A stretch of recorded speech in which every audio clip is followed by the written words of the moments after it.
हम अक्सर सोचते हैं कि दुनिया के सबसे कामयाब लोगों में ऐसा क्या खास होता है।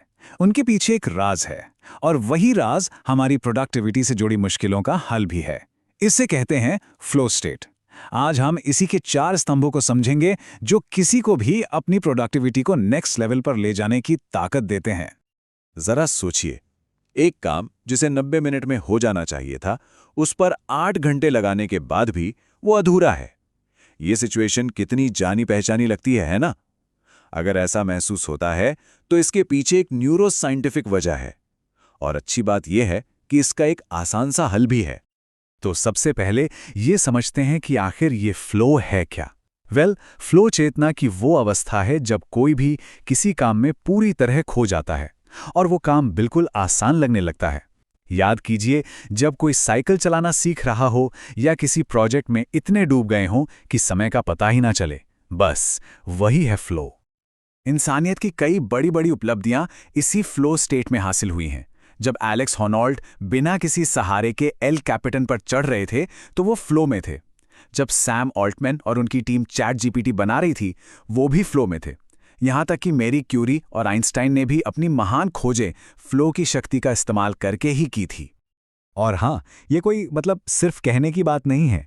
फ्लो एक असली न्यूरोफिजियोलॉजिकल अवस्था है, जिसे 10,000 से ज्यादा रिसर्च पेपर्स ने साबित किया है। जब फ्लो शुरू होता है तो हमारे दिमाग में डोपामीन, सेरोटोनिन और एंडोर्फिन जैसे परफॉर्मेंस बढ़ाने वाले न्यूरोकेमिकल्स की मानो बाढ़ आ जाती है। ठीक है, तो चलिए अब इसमें गहराई से उतरते हैं। हम इन 4 स्तंभों के जरिए फ्लो तक पहुंचने का रास्ता समझेंगे, जिससे कोई भी जब चाहे जबरदस्त अवस्था को हासिल कर सके। तो सबसे जरूरी सवाल, ज्यादातर लोग फ्लो को आसानी से हासिल क्यों नहीं कर पाते? इसका जवाब है पहला स्तंभ, ध्यान भटकाने वाली चीजों से निपटना। सच तो यह है कि आज के दौर में हमारे काम करने का तरीका ही फ्लो का सबसे बड़ा दुश्मन है। यहां 2 तरह के माहौल की बात हो रही है। एक तरफ है हमारी आज की हकीकत, जहां लगातार ध्यान भटकता है, तनाव रहता है और काम ना कर पाने का गिल्ट हमें घेरे रहता है। और दूसरी तरफ है फ्लो के लिए एक आदर्श माहौल, एकदम शांत और बिना रुकावट वाला। इन दोनों के बीच जो दीवार है, उसे हम फ्लो ब्लॉकर्स कहते हैं। ये उपमा इसे बहुत अच्छे से समझाती है। रिसर्च बताती है कि हमारा दिमाग कुदरती तौर पर फ्लो के लिए बना है, लेकिन हमारे 21वीं सदी के काम करने के तरीके हर मोड़ पर इस स्वाभाविक बहाव को रोक देते हैं, बिल्कुल एक बांध की तरह। तो सबसे बड़ा फ्लो ब्लॉकर क्या है? शायद वो हम सबके हाथ में ही है, हमारा फोन।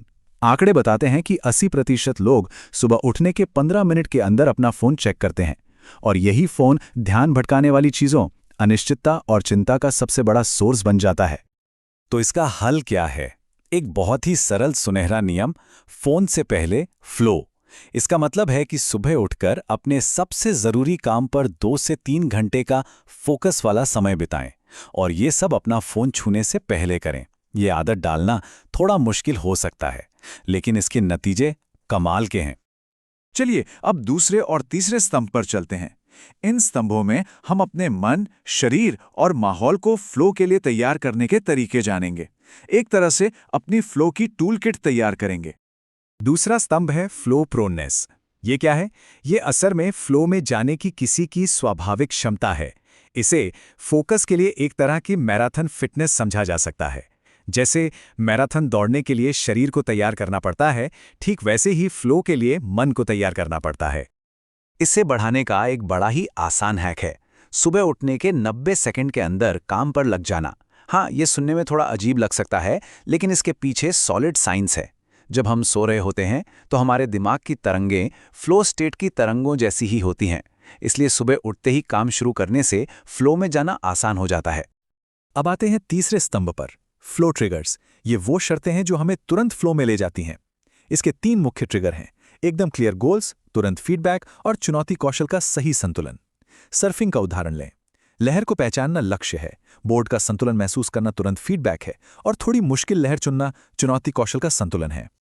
तो ये चुनौती कितनी होनी चाहिए? रिसर्च के अनुसार सबसे सही लेवल है 4%। मतलब काम किसी की मौजूदा क्षमता से बस 4% ज्यादा मुश्किल होना चाहिए। ना इतना ज्यादा कि चिंता हो, और ना इतना आसान कि बोरियत होने लगे। ये बिल्कुल स्वीट स्पॉट है। और अब हम पहुंच गए हैं सबसे एडवांस और आखिरी स्तंभ पर। स्तंभ 4, फ्लो के पूरे चक्र को समझना।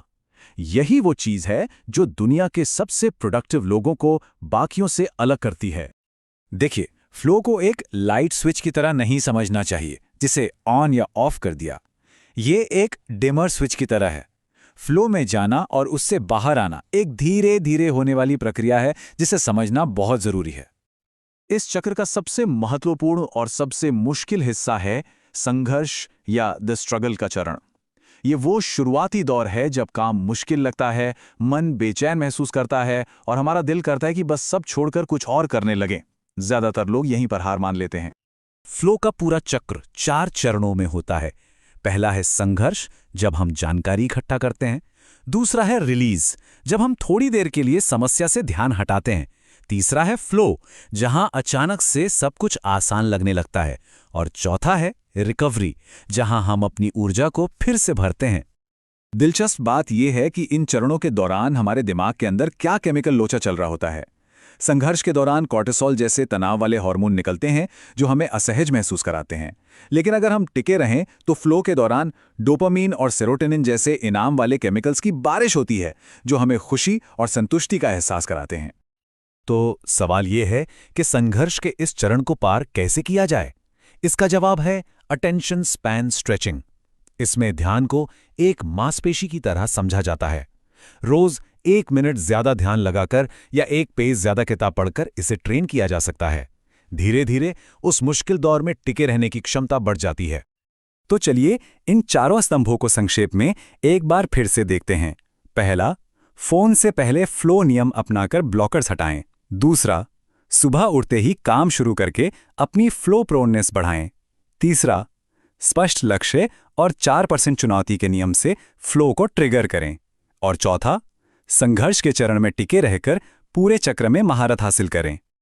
ये समझना कि फ्लो कैसे काम करता है 21वीं सदी में कामयाब होने के लिए एक सुपर पावर की तरह है।